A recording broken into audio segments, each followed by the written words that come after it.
Толық аты жөніңіз? Исман Альмира Ғайниқызы. Жобаға не үшін келдіңіз? Шынымды айта салайын, басына телефон үшін келіп. Одан кейін барып, жаңа ойым өзгерді деген сияқты ғой. Жақсылық жасағым келді. Солай. Қандай әсер алдыңыз? Керемет әсер алдым. Кәдімгі андай қалай десем болады, өмірге деген көзқарасым басқаша болды да, кітап оқуға болады екен деген сияқты. Бұрындары кітап оқи алмайтынмын мен, қазір мысалы оқи аламын. Сол мені бір плюсім деп айтайын. Жобадағы қай күн ұнады біз келген?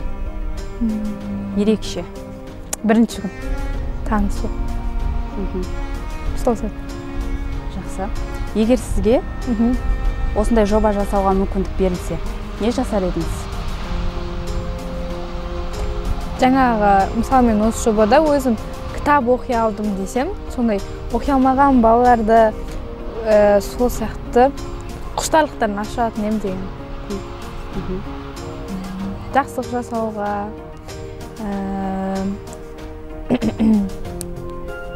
солай ғой. Жобада қай тәлімгер ұнайды? Немесе жетекшіміз алдын? Ең бірінші келген кезде маған Жұмагүл апай ұнаған. Одан кейін барлығы ұнап кетті, араласа, таныса келе. Ерекше жақын тартатыңыз кім? Сіз, Жұмагүл апай. Қабілет, қасиет. Қандай қабілет, қасиет ұнады? Адаммен тез табысып кетеді, бәрін бірдей көреді. Сосын жаңа күліп қараған өтті маған. Отбасыңызда кім жақсы көресіз? Ең алдымен әкем жақсы көреді. Ол кісіге дәл қазір не айтасыз?